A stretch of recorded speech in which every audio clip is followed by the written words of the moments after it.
এখন বাংলাদেশের রাজনীতির মাঠে আওয়ামী লীগ নাই।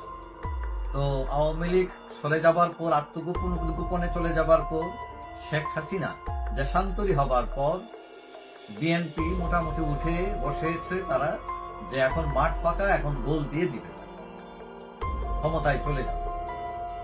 কিন্তু আমি বলছি যে বিএনপি ক্ষমতায় যাওয়ার আগে আওয়ামী লীগ ক্ষমতায় যাবে। কিন্তু সেটা কিভাবে? আপনি কয়েকদিন আগের হিসাবে আসেন, যে যখন 5 আগস্ট শেখ হাসিনা সরকারের পতন হলো, তখন কিন্তু বিএনপি ক্ষমতার পাশাপাশি থাকতে পারে, কিন্তু রাজনৈতিক দূরদর্শিতা অভাব বলেন অথবা তাদের কৃতজ্ঞতা বোধের কারণে হোক, তারা পিছিয়ে গেছে।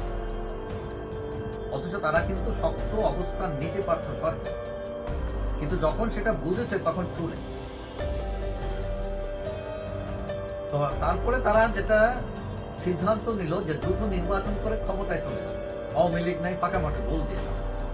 কিন্তু যতই দিন যাচ্ছে খেলার ফরম্যাট কিন্তু বদলাইতেছে এবং বিএনপি প্রতিযোগিতা থেকে ক্রমশই পিছিয়ে পড়ছে। প্রথম সমস্যা, তাদের দলের লোকেরা চাঁদাবাজি, দখলবাজি, বিভিন্ন কিছুতে ব্যস্ত এবং তারেক বিভিন্ন ভাবে এদেরকে দমানোর চেষ্টা করছেন, কিন্তু এটা এই দিকে টানে তো ওই দিকে ছুটে যায়, এইরকম ব্যাপার। এখন এইটা ছাড়াও যদিও বিএনপির একটা বড় ভোট ব্যাংক রয়েছে, কিন্তু তার রয়েছে সাংগঠনিক দুর্বলতা। বিগত 16 বছরে আওয়ামী লীগ তাকে দাঁড়াইতে দেয় নাই, মনে একদম কোমর করে। এখন তারেক জিয়া চাঁদাবাজি ঠেকাবেন, দখলবাজ ঠেকাবেন, নাকি দলকে সুন্দরভাবে গড়ে তুলবেন? কোনো দিকে কিছু হচ্ছে না। এবং দলের সবচেয়ে বড় সমস্যা হচ্ছে দলের কোনো নতুন নেতৃত্ব তৈরি হচ্ছে, দলের ভিতরে কোনো সংস্কার।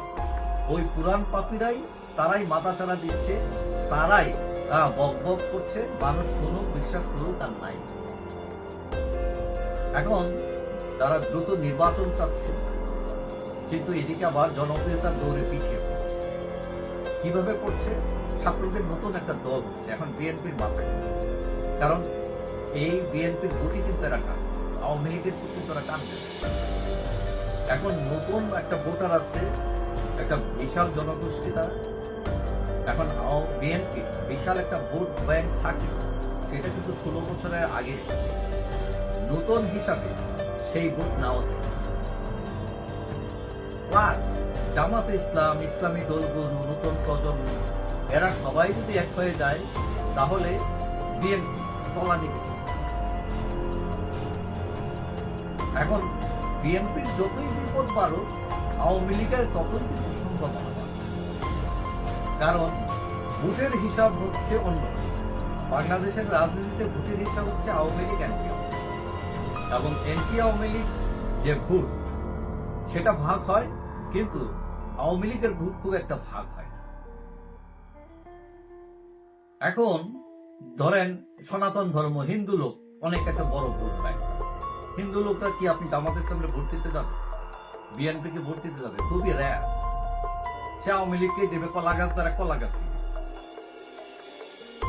এখন বিএনপি যে ক্ষমতায় যাওয়ার স্বপ্ন দেখছে, অনেকে মনে করছেন এইবার যদি বিএনপি ধরা খায়, এবং ধরা খাওয়ার সম্ভাবনা আছে, সেখানে যদি জামাতে ইসলাম, ইসলামী জোট, ছাত্ররা মিলে তারা যদি একটা স্টেপ দেয়, তাহলে বিএনপি পিছিয়ে পড়বে ক্ষমতার, এবং এর পরের টার্মে ডেফিনেটলি আওয়ামী লীগ ইন করবে এবং বিএনপির আগে ক্ষমতায় যাবে।